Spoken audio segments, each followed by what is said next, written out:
What's going on, everybody? My name is Jacob Herman. I'm the owner of Prestige Landscape Group based out of Waverly, Iowa. I'm just making a quick video, a tutorial actually, for everyone in these Facebook groups, because I'm on these Facebook groups and I'm always seeing people ask about prices and bid. Did I bid this correctly? Did I price this correctly? Is it too high? Is it too low? Blah, blah, blah. You need to be confident in your own prices. Everyone's going to be pricing differently because you have different expenses to cover. So I'm going to show you exactly how I do it and how any other 7-figure plus company is going to do it. This is the right way. You don't want to, you can do it square foot based. The thing about that is you can't account for all the extra time off the job. Yeah. So I'm going to go ahead and do this quick, and I'm going to pull out a calculator before we start. Okay, so what you're going to want to do is figure out your yearly overhead. If you don't know what that is, it's your fixed expenses per month. So salaries, utilities, rent, electricity, any loan payments, stuff like that. So say it's, for example, say it's $10,000. Okay, that's your per month overhead rate or overhead cost. So you take that times 12. 120,000. That's your yearly overhead. So this is your yearly overhead. That's your monthly overhead. Okay, so now that you got this figured out, we're gonna go ahead and move on. So we're gonna take our yearly overhead and divide that by the number of workable months you have in a year. So in my area, which is Northeast Iowa, we can only work about 7 months out of the entire year. If you live in California, you may be able to work 12 months out of the entire year, which is the entire year. So whatever it is, that's what you're going to put down for that. So mine's 7, yours may be 12. Yep. So go ahead to your computer or your calculator and take your 120,000 divided by 7, which is the yearly overhead divided by number of months you can work in a year. We get this big janky number, so I'm going to refer to that as X right now. So we go back to our calculations, we take X and divide that by, the number of workable days you have in every one of those months. So for us, I like to use 18 because we work Monday through Friday, which is 5 days. It's about 4 weeks every month. So 5 times 4 is 20. So we take 20 minus 2 because we use 2 extra overhead days or rain days or something that we don't account, or not overhead, but something we don't account for. Estimating lower is always better in this case. So we use 18 just in case we have any rain days or unforeseen events. If it rains a lot where you live, it might be 13, it might be 14, it might be 10, it might be 5. I don't know. That's unrealistic, but you want to base this off of the average number of days you can work in each one of those months. So take the number, which was X in this case. That's the number we got, which is X. Take that, paste it, divide it by the number of workable days per month. Now we got that number. We're going to take this number, paste it back in here, so we're ready for the next calculations. So we're going to refer to this one as Y now. Okay, so Y. We take Y and divide that by the number of employees you have. So I'm just going to use number 3. We're going to use 3 employees in this case. So take that divided by 3 employees. Boom. That's the number. Take that, put it in here. So you're ready. Voila. Okay, now what we're going to do is take this.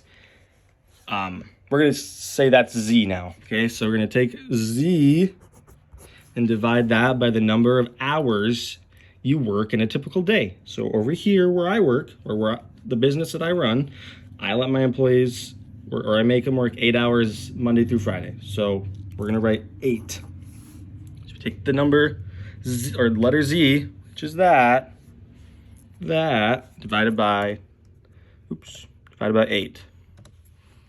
So that's what we got in this case. We're gonna round that up to 40. So I'm gonna write down equals 40 right here. So what this is our overhead recovery rate. So that means if we the way you charge jobs is you estimate how many man hours it's going to take to complete that job. So say it's 100, you take 100 times that, the 40. And if you do that every time you work, which is supposed to be 18 days every month for 7 months with 3 employees at 8 hours per day, you're going to be able to cover your overhead without like dipping into any of your profits. So boom, that's how you do that. But in addition to this, you want to be able to cover your employee wages. So right here we have 3 employees. That means this is also, by the way, this is per crew, okay? So if your crew sizes are different, you want to base this off your crew size numbers, blah, blah, blah, blah. You get the gist. So anyway, we're going to add up some numbers. So this is going to be the numbers of your employees' wages. So say 2 employees make 18 an hour and the other one makes 24, okay? You want to find the average of that. So to do that, you take all the wages and divide them by how many wages you have. So in this case, we have 3. Okay, so 18 plus 24 divided by 3. Let's do the math. I'm not a genius. So 18 plus 18 plus 24 divided by 3. Oops, what'd I do? Divided by 3. Okay, so we get 20. 20 is such a good number, huh? So we got 20. But what you got to do is you got to incorporate taxes in that, because you don't want to just be able to afford your employees. You got to afford the taxes that come out of your employee wages. So you take the number 20, which is the average hourly wage you have, and take that times the tax rate. So right now, 1.2 for us. That's 20% for taxes. That's 24. So in reality, your labor burden is 24 an hour. So I'm going to open up another page so it's not all messy. So we got 40 for the overhead recovery. And we had 24 for the labor burden. This is going to equal out to 64 an hour, all right? I explained it once already. I'm going to explain it again so you guys can understand. So these are the numbers that we calculated. This is the overhead recovery rate, and this is your labor burden. So that means if you charge both of these for every job that you are working, so say you work 18 days, each one of those months, with 3 guys at 8 hours apiece, and you charge it by that, you're going to be able to, oh, I'm getting a phone call. Let's hang it up quick.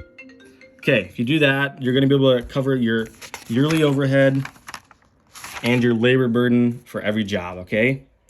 But you want to be able to make a profit off of this, so take 64 times whatever profit percentage you want to make. So say in this case it's going to be 30%.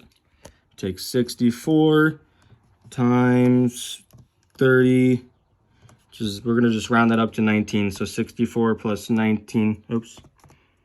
64 plus 19 is 83. So 83 an hour should be your man-hour rate. This covers your overhead recovery, this covers your labor burden, and this covers the profit that you want to make off of your labor, okay? So this is exactly how you want to charge, bid your jobs. That's what you want to do. You want to do an hourly or a man-hour rate times your estimated man-hours for the job.